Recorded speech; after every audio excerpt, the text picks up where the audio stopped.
Oh boy, I got some interesting feedback from my recent United States stock market doom and gloom video. Now, some of the critics, what they're saying is that I just went on there and trashed the United States stock market, and they then go look at VT and they say, well, strongman, VT also has U.S. stocks in their top 10 holdings. Really? I didn't know that. Let me explain something to you guys, okay?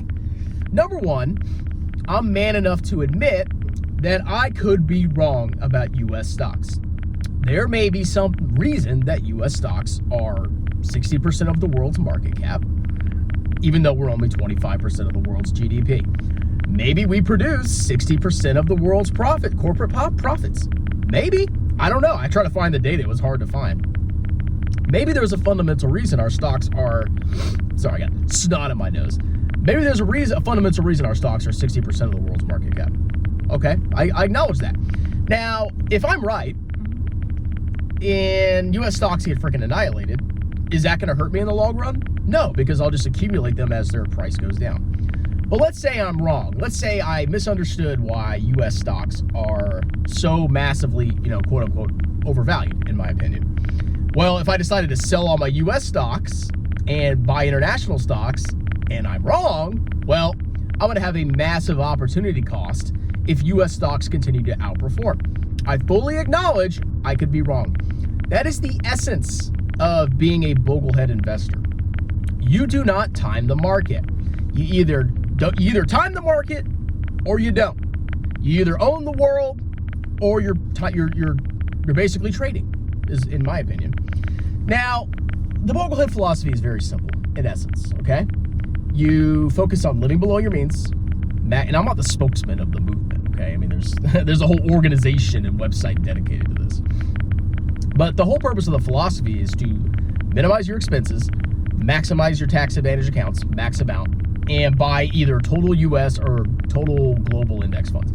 I side on the Vogelhead part of the movement that believes you should buy international stocks. All you have to do is look at the history of Japan, the Japanese stock market. And if that doesn't scare you, I don't know what does. I fall on that side. But it's a very simple message. You buy the index, you stay the course, you cut out the noise. You don't listen to these stupid clowns on YouTube telling you the freaking world's going to end. You don't freak out about short-term market fluctuations. You buy and you buy and you buy and you buy and you buy consistently every freaking month or 2 weeks.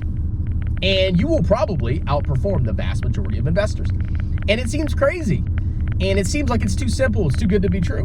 But it's not simple. It's actually not, because the hardest thing about being a Vogelhead is ignoring the clowns. How do you think I felt watching these massive gains in these stocks? Here I am with my VT. And you got these clowns buying tech. Just buy tech, bro. Just buy Tesla, bro. Just buy crypto, bro. All these clowns were buying all these trash assets. And they were skyrocketing. And here I was, VT, just chugging along. Of course, I was like, man, maybe I should get some tech. Maybe I should do this and that. Maybe international does suck.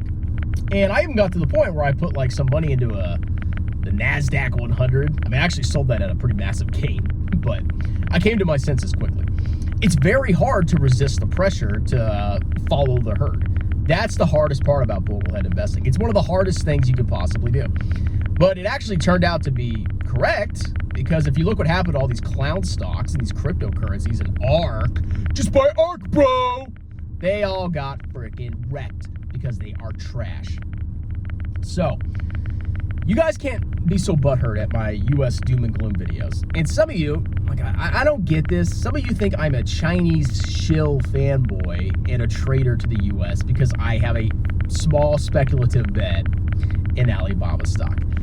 Some of you are so close-minded that you think if you invest in a foreign country, you're automatically against the United States, which is stupid, because the global financial system is highly interconnected, okay? Companies from across the world make investments in other countries, okay? It's not this simple thing of, you just gotta buy U.S. stocks or you're not a patriot. Because guess what?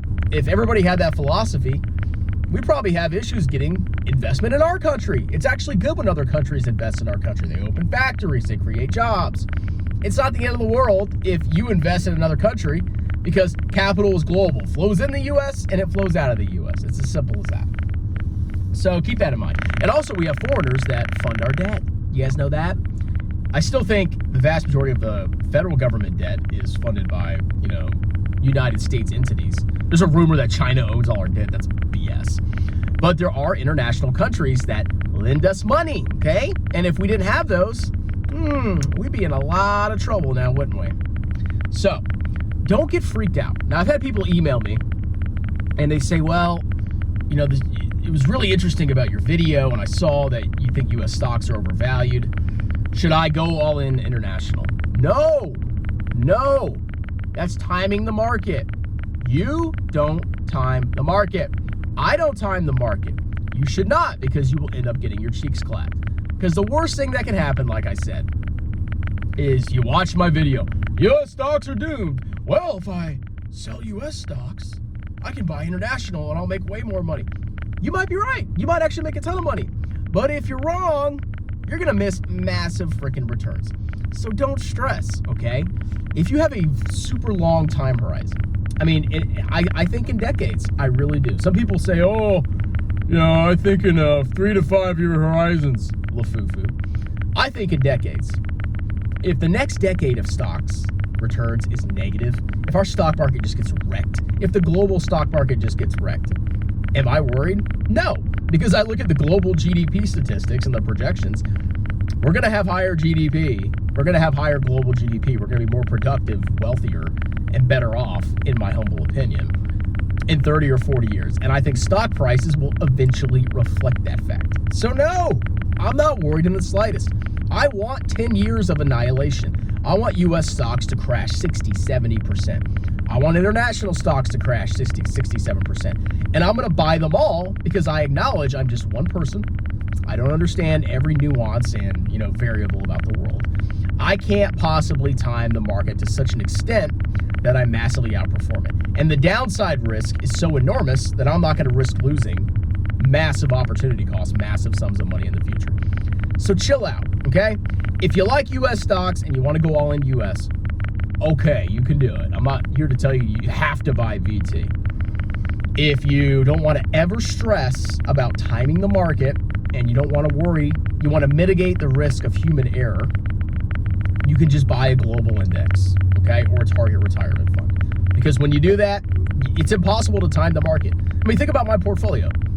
I just looked at my wife's retirement accounts. It's literally all VT. It was like VT.